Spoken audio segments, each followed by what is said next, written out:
হ্যাঁ, আমি এটা টিয়ারে চাপ দিয়ে এটাকে লেভেল করব। প্রথম কাজ হচ্ছে লেভেল করা। উঁচা ছিল না, আমি লেভেল করলাম উপর দিয়ে ধরে। আবার টিয়ারে চাপ দেওয়া লাগবে, নাও লাগতে পারে। এখন থেকে এইটার টাইম এবং পানির রেশিওটা মেনটেন করতে হবে। মানে এই B60 বানানোর জন্য তোমার হচ্ছে 1:15 গ্রাম পানির দরকার হয়। যার মানে হচ্ছে তুমি 20 গ্রাম কফির গুঁড়ো দিছ, 20-এর সাথে 15 গুণ করবা, কত হয়? 300। এখন যদি তুমি 1 গ্রাম কফির গুঁড়া দিতা তাহলে 15 গ্রাম পানি প্রয়োজন হতো এখানে। যদি 2 গ্রাম দিতা তাহলে পানি প্রয়োজন হতো 30 গ্রাম। এভাবে আমরা হচ্ছে 20 গ্রাম কফির গুঁড়ো দিছি, আমাদের পানি এখন প্রয়োজন হবে 300 ml। 300 ml আমার 3 মিনিটের মধ্যে ঢালতে হবে ম্যাক্সিমাম। 2.5 মিনিটে শেষ করতে পারলে ভালো। হ্যাঁ, তো আমি এখন থেকে টাইম স্টার্ট করবো। টাইম স্টার্ট কখন? পানি ঢালার পূর্ব মুহূর্ত থেকে, যে এখন থেকে শুরু। এই যে 1, 2, আমি প্রথমে 60 ml পানি এখান থেকে ঢালবো। পানি ঢালবো হচ্ছে খুব স্লোলি এবং পুরো কফিটা ভিজাবো, শুধু কফির মধ্যেই পানি ঢালবো। প্রথমে আমি ঢালবো 60 ml। আমি এদিকে পানিও ঢালবো, এদিকে মিটারের দিকেও খেয়াল রাখবো। প্রথমে 60 ml ঢাললাম। 60 ml ড্রিপ হইতে থাকবে। কয় সেকেন্ডের পানি ঢালছি? 20 সেকেন্ড। এখন আরো 15 সেকেন্ড ওয়েট করবো। তার মানে 20 আর 15 35 সেকেন্ড পর্যন্ত আমি এখানে ওয়েট করবো। ড্রিপ হইতে থাকবে। এই যে ব্লুমিং হচ্ছে, এই যে বুদবুদ উঠতেছে, মানে কফির যে ফ্লেভারটা সেটা নিয়ে নামতেছে। এবার 35 থেকে আবার শুরু করলাম। এখন দিব 70 ml। 60 আর 70 মিলে কত হবে? 130 হলে আমি অফ করে দিব। আমি এদিকে পানি ঢালবো আর এদিকে নিচের দিকে কাটার দিকে খেয়াল রাখবো। আবার এইদিকে কফির গুঁড়াটা ভিজতেছে কিনা এটাও খেয়াল রাখবো। 130। হ্যাঁ, এখন আবার 20, 40, তাই না? আমার সেকেন্ড এখন 100, মানে 1 মিনিট ধরেন 5 থেকে 7 মিনিট হোক, পানিটা ড্রিপ হইতে থাকবে। আমি আবার ওয়েট করবো 15 সেকেন্ড। কয়বার ঢাললাম? 2 বার। এখন চাইলে আমি B60 পুরোটা দিয়ে দিতে পারি 300 ml।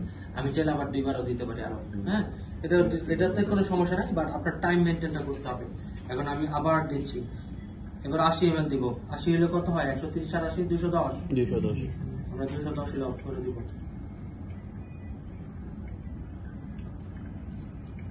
কয়বার হয়েছে? 3 বার হয়ে গেছে। এখন চাইলে আমি পুরো 300 ml দিতে পারতাম, আবার চাইলে 4 বারও করতে পারতাম। বিষয়টা হচ্ছে যে আপনার টাইম মেনটেন করতে হবে। আমাদের টাইম আছে হাতে আরো কয় মিনিট? 1 মিনিট কম আছে না? আমরা 1:50 হলে আবার শুরু করব। 45, 46, 48, 50। হ্যাঁ, আমরা এখন 300 ml পানি দিয়ে দিব। একদম পুরোটা দিয়ে দিব। আর কফির গুঁড়োর মধ্যে যেন পানিটা পড়ে, যে সাইডে ফিল্টার পেপারে বা ভিজাবেন হবে না। পুরো কফির মধ্যে ঘুরে ঢালবেন।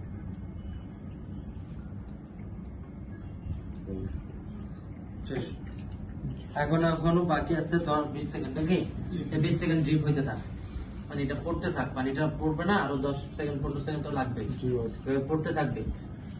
আপনারা একসাথে 2টা-3টা B60 বানাই দিতে পারেন। একটা কেটলি দেখালি এইভাবে দিতে হবে। ঠিক আছে? তোমার কি মন খারাপ থাকে সবসময়?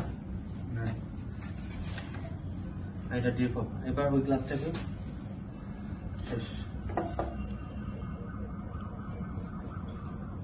এটা সৌদি আরবে পানির মতন খায়। হ্যাঁ, আমরা পানি খাই না? খাওয়ার পর পুরো খাওয়ার পর পানি খায় না, এটা খায় মানে পানির মতন হিসাব করে খায়, এত পরিমাণ খায়। তো এটা যদি যাই না রাখতে পারো চাকরি হবে। ঢালার আগে সেট করবে এভাবে। আইস B60 বানানোর প্রসেস আছে। এই যে বললো আইস দিলে আইস হবে, ভুল। আইস B60 ক্ষেত্রে তুমি যখন এই যে পানি ড্রিপ করলা, মানে 20 গ্রাম কফির গুঁড়া এখানে দিছো, এবার পানি ঢোলা শুরু করছো না, এই পানি ঢালার আগ মুহূর্ত পর্যন্ত ওটা ঠিক ছিল। এরপর হচ্ছে এই ডিপারের ভিতরে 150 ml আইস আগে দিয়ে রাখতে হবে। 300 ml পানি দিচ্ছ না, 300 অর্ধেক 150, এই 150 ml বরফ আগে দিবা আর 150 ml গরম পানি এটার উপরে দিবা। 3 ভাবে 50, 50, 50 এই 3 ভাবে দিবা। তখন টাইম সেকেন্ড থাকবে হচ্ছে 1.5 মিনিটের মধ্যে। তখন কয় মিনিট লাগবে? 1.5 মিনিট। কারণ হচ্ছে পানি কম ঢালছো, এই জন্য সময় কম দিতে হবে।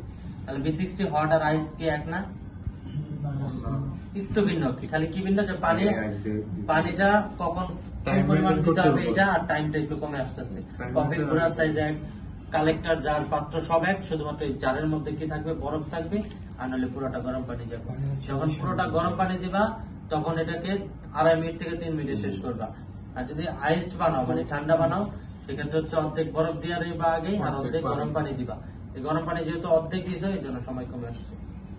এই হচ্ছে সিস্টেমটা। এখন B60 কে খাবা? হাত তুলো। আপনি খাও। আপনাকে সবাই ট্রাই করো, B60 না খেলে বুঝবো না,